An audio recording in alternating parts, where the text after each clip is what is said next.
आज हम लोग भारत में यूरोपीय कंपनी के आगमन के बारे में कुछ जानकारी लेंगे। तो आज हम बात करेंगे भारत में यूरोपीय कंपनी के आगमन का कारण क्या रहा, भारत में यूरोपीय कंपनी के आगमन का क्रम क्या रहा, 18वीं शताब्दी में जो है भारत की अवस्था या स्थिति क्या रही। पुर्तगाल के बारे में जानेंगे, जो सबसे पहली कंपनी थी वो पुर्तगाल की थी। फिर उसके बाद जो है बाकी कंपनियाँ फ्रांसीसी हो गई, डेनिश हो गई, अंग्रेज़ हो गए, डच हो गए। तो आज हम इन्हीं चीज़ों के बारे में जानेंगे। तो पहले बात करते हैं भारत में यूरोपीय कंपनी के आगमन का कारण। तो भारत का जो व्यापार था यूरोपीय कंपनी के साथ, वो जो है प्राचीन समय से ही होता चला आ रहा था। पहले सारा जो मतलब व्यापार जो था वो यहाँ से होता था। इस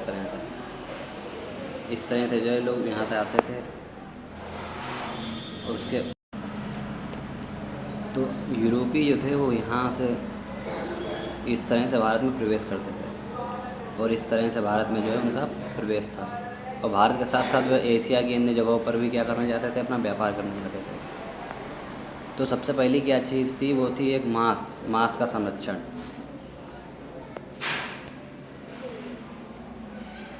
मांस का संरक्षण, तो वो जो है मांस की अत्यधिक खपत की वजह से जो क्या करते थे, भारत में जो है उन्होंने प्रवेश किया, और साथ ही अन्य एशियाई देशों में भी उनका जो है अपना वर्चस्व बनाया।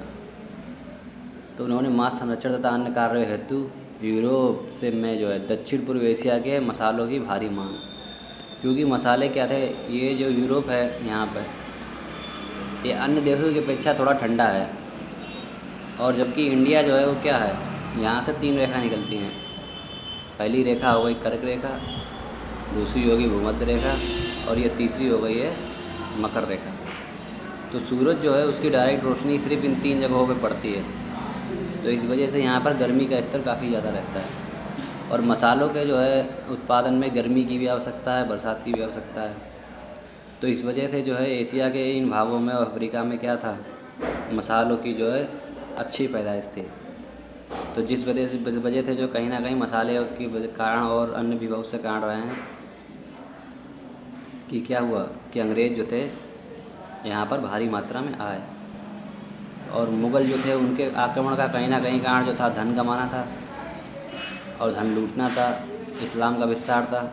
तो उसी तरह इनके भी कुछ प्रमुख कारण रहे हैं कि किस कारण से वो इंडिया आए, उन्होंने किस तरह से एशिया में अपने हाथ पाँव फैलाए।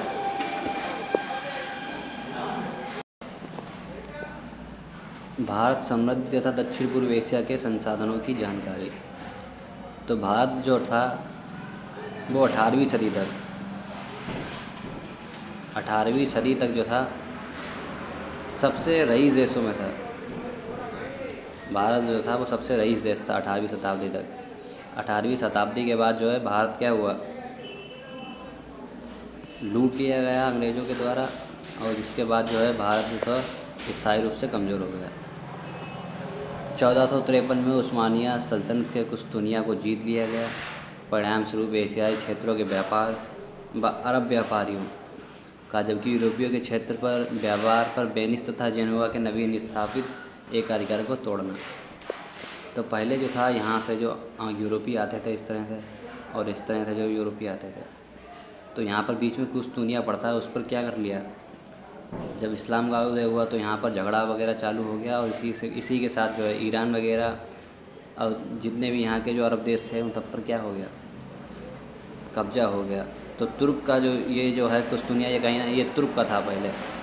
तो यहाँ पर जब जीत हो गई तो यहाँ से क्या हो गया, इनका जो मार्ग था वो बाधित हो गया, यहाँ से इन्हें आने की अनुमति ख़त्म कर दी गई। जबकि ये जो समुद्री मार्ग थे इन पर कहीं ना कहीं किसका विस्तार था, इटली का था। तो इटली के विस्तार को कम करने के लिए, अपना वर्चस्व बनाने के लिए क्या हुआ, जो यूरोपीय थे पुर्तगाली थे, उन्होंने क्या किया, उन्होंने समुद्री खोज की अपने खुद का वर्चस्व बनाने के लिए। तो फिर धीरे से सबसे पहले वो कहाँ पहुँचे, यहाँ पहुँचे, फिर यहाँ पहुँचे, फिर यहाँ धीरे से करते हुए फिर धीरे करके यहाँ पहुँचे, और फिर लास्ट में ये कहाँ पहुँचे, यहाँ से यहाँ भारत। तो कहीं ना कहीं ये भारत की खोज के चक्कर में ये आए थे, पर इन्हें क्या मिल गया रास्ते में, अफ्रीका। इन्होंने अफ्रीका से क्या किया, अपना धन कमाना स्टार्ट कर दिया। यूरोप में पुनर्जागरण, मानवतावाद, धर्म सुधारक, कंपास जैसे वैज्ञानिक आविष्कार, नवीन समुद्री मार्गों की खोज, ब्राज़ील कैब्रल इसकी खोज हुई। फिर अमेरिका 1492 कोलंबस। फिर भारत की 1498 वास्को डी गामा। पुर्तगाल। फिर ऑस्ट्रेलिया की कुक ने की, ब्रिटेन का रहने वाला था। फिर न्यूजीलैंड और तस्मानिया की, तस्मान इंग्लैंड का रहने वाला था। तो फिर इस तरह से जो है आधुनिक भारत में आगे की स्थिति बनी।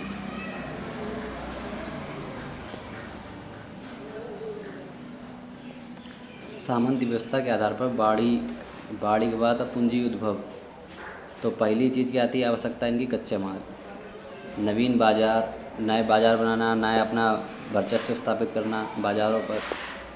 तो सबसे पहले क्या हुआ, जो व्यक्ति थे वो कहाँ से आते थे, पहले जो थे वो स्थल मार्ग से आते थे। फिर जब स्थल मार्ग जो तस्मानिया पर कब्जा हो गया, फिर उन्होंने क्या किया, समुद्री मार्ग की खोज की। उन्होंने ऐसा मार्ग खोजना चाहा जो कहीं ना कहीं समुद्र से आता जाता हो, जिस पर कोई अपना वर्चस्व स्थापित ना कर सके। तो इस आधार पर पुर्तगाली जो है उन्होंने क्या किया, उन्होंने जो है एशिया में आने के नए नए तरीके खोजे। और वो समुद्री मार्ग से जब घूम कर आ रहे थे, उन्होंने अफ्रीका खोजा, अमेरिका खोजा। इसी तरह से उन्होंने कई जगहों की खोज की। तो हम देखते हैं भारत के जो थे वो जलमार्ग कौन से थे और कौन कहाँ से आया, कौन कहाँ से गया। तो भारत आगमन के जल एवं स्थल मार्ग, ठीक है। तो स्थल मार्ग से जो आने वाला पहला अंग्रेज़ था वो था जॉन मिल्टन हॉल। और जबकि समुद्री मार्ग से आने वाला भारत में जो पहला व्यक्ति था वो कौन था, वो था, अगर पूछा जाए अंग्रेज़ों में तो विलियम हॉकिंस। लेकिन अगर पूछा जाए कि कौन सा, मतलब नाविक में पूछा जाए या सबसे पहला व्यक्ति पूछा जाए, तो होगा वास्को डी गामा। भारत में मुख्यतः 2 भागों से विदेशी प्रवेश कर सकते थे। तो प्रथम भाग जो था वो उत्तर पश्चिम सीमा को पार कर परंपरागत स्थल मार्ग से और द्वितीय मार्ग जो था कौन सा था, वो समुद्री मार्ग था। तो स्थल मार्ग तो इनका क्या हो गया था, उस पर अवरोध लग गया था।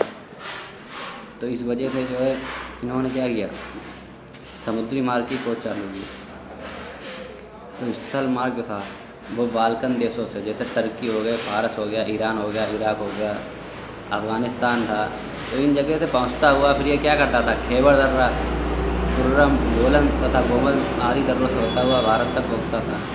ये यहाँ पाकिस्तान के खैबर दर्रे हो गए, कोलम, बाकी के यहाँ इस तरह से दर्रे। अफ़गानिस्तान और पाकिस्तान के बीच में जो खैबर दर्रा था, ये बहुत से दर्रे थे। तो इन दर्रों पर पहाड़ों के जो नीचे से था, इन लोगों को आना पड़ता था। तो कहीं ना कहीं ये क्या था, ये कठिन मार्ग था। तो जलमार्ग की जब इन्होंने खोज की, तो जलमार्ग के बारे में देखते हैं कि जलमार्ग भूमध्य सागर अथवा काला सागर द्वारा लाल सागर, फारस की खाड़ी और अरब सागर होता हुआ भारत पहुँचता था। 18वीं सदी 1700 से 1799 में भारत की स्थिति लाल सागर एवं भूमध्य सागर के बीच नहर निर्माण से पूर्व सीधा जुड़ाव नहीं था, अपितु थोड़ा भूमि मार्ग भी पार करना होता था। यही एक बड़ी बाधा थी, क्योंकि व्यापारिक सामग्री को एक क्षेत्र से दूसरे क्षेत्र ले जाने के लिए बड़ी संख्या में भार वाहन जो थे और पशुओं की ज़रूरत थी। अब देखते हैं मैप के बारे में।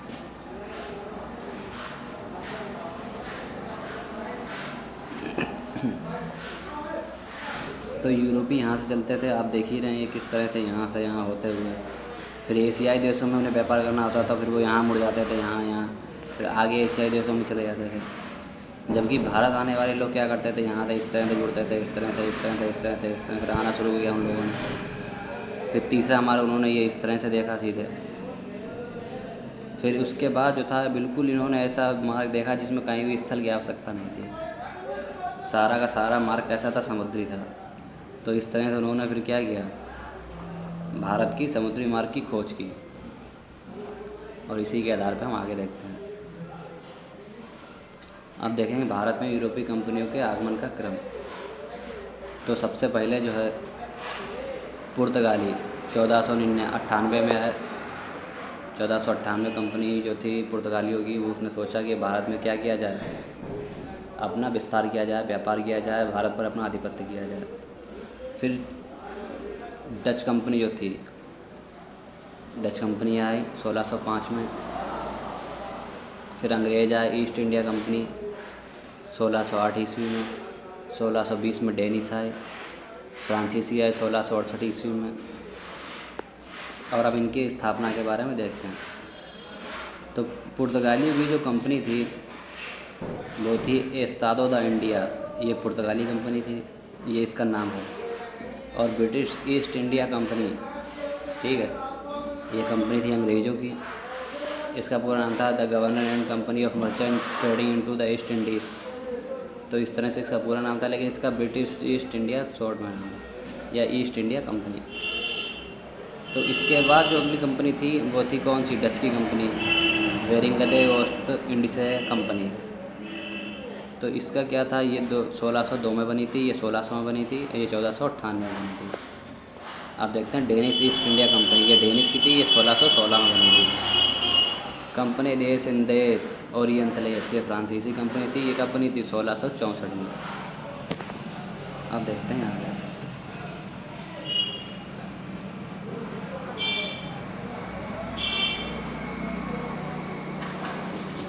तो फ्रांसीसियों की कंपनी जो प्रथम कंपनी थी, फ्रांसीसी पहले कब आए, 1668 में आए और 1954 में गए। और इनका प्रथम केंद्र कहाँ था, सूरत में। और इन्होंने कब स्थापित किया, 1668 में। पुर्तगाली जो थे उनका प्रथम केंद्र कौन सा था, कोचीन, जो यहाँ पर है केरल में, कोचीन 1503। और इनका भारत में समय रहा 1498 से 1961 तक। आप देखते हैं डेनिश कंपनी क्या थी, ये 1616 में आई और 1745 में गई। प्रथम केंद्र इनका था वैंकूवर, जो कि 1503 में गई। आप देखते हैं अंग्रेज़ी कंपनी और डच कंपनी, इन दोनों कंपनियों का जो कारखाना था वो कहाँ पे था, वो सबसे पहले एक ही जगह पे था, वो था मसूलीपट्टनम, आंध्र प्रदेश। डच कंपनी 1605 और ईस्ट इंडिया कंपनी 1611 में यहाँ पर स्थापित हुई। तो इन दोनों का क्या था, कारखाना सेम ही जगह स्थापित हुआ।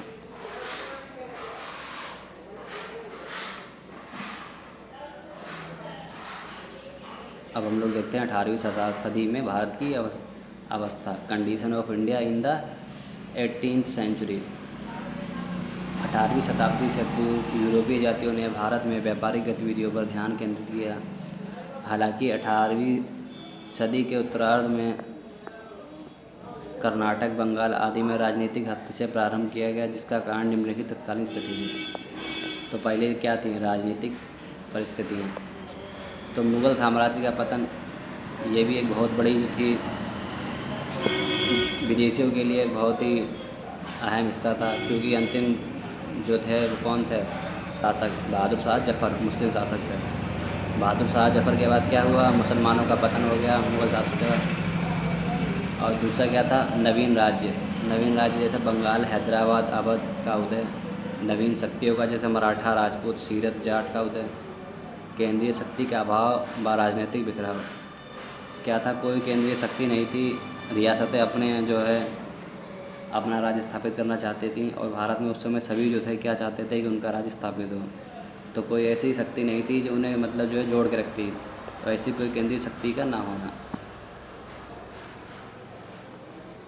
अब देखते हैं आगे।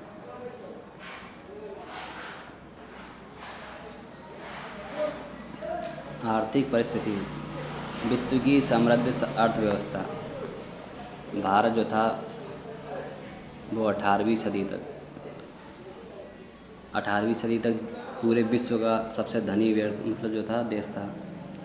सबसे ज़्यादा पैसा, सबसे ज़्यादा समृद्ध देश अगर था कोई तो वो भारत था। और भारत में जो प्रमुख फसलें थीं वो थी चावल, गेहूँ, कपास, नील, अफ़ीम आदि। अंग्रेज़ जो थे वो नील की खेती, अफ़ीम की खेती, कपास की खेती बहुतायत संख्या में कराते थे। और विश्व का 25% औद्योगिक उत्पादक कपड़ा, जहाज निर्माण, जूट, शक्कर तेल आदि क्या होता था, भारत से बनता था। 1700 में वैश्विक अर्थव्यवस्था में 24% योगदान भारत का था, ठीक है। और 1943 में मात्र 4.2% ही बचा। तो आप देख सकते हैं कि भारत की अर्थव्यवस्था को किस तरह की ठोकर लगी और लोगों ने किस तरह से भारत को बर्बाद कर दिया। और पूरे एशिया का जो था 60%, जो सारा सामान जाता था 60% वो भारत से जाता था, बाकी अन्य देशों से जाता था। इतना भारत में जो था उत्पादक होता था चीज़ों का। आप देखते हैं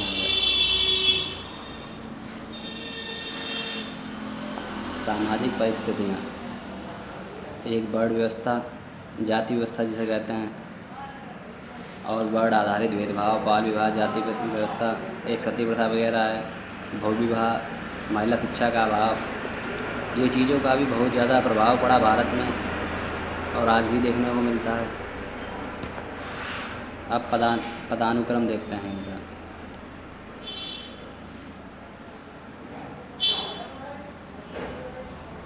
हम इनके पदानुक्रम के बारे में बात करते हैं तो पहले पद पर कौन था? पहले पद पर राजा था। दूसरे पद पर कुलीन वर्ग हुआ करते थे, जैसे मनसबदार हो गया, मंत्री हो गया, जागीरदार हो गया, सेनापति हो गया। ये सभी जो बिल्कुल प्रमुख हुआ करते थे राजा के, वो किस में आते थे? कुलीन वर्ग में आते थे। और मध्यम वर्ग में व्यापारी आता था। और निम्न वर्ग जो कि सर्वाधिक वर्ग मतलब संख्या में सर्वाधिक था और सबसे ज़्यादा दयनीय स्थिति किसकी थी? निम्न वर्ग की थी, जैसे किसान हो गए, मजदूर हो गए। पिछले समय में इनको शूद्र भी कहा जाता था। ये जो लोग थे तो वो सब किस में आते हैं? वो सब इसी में आते हैं।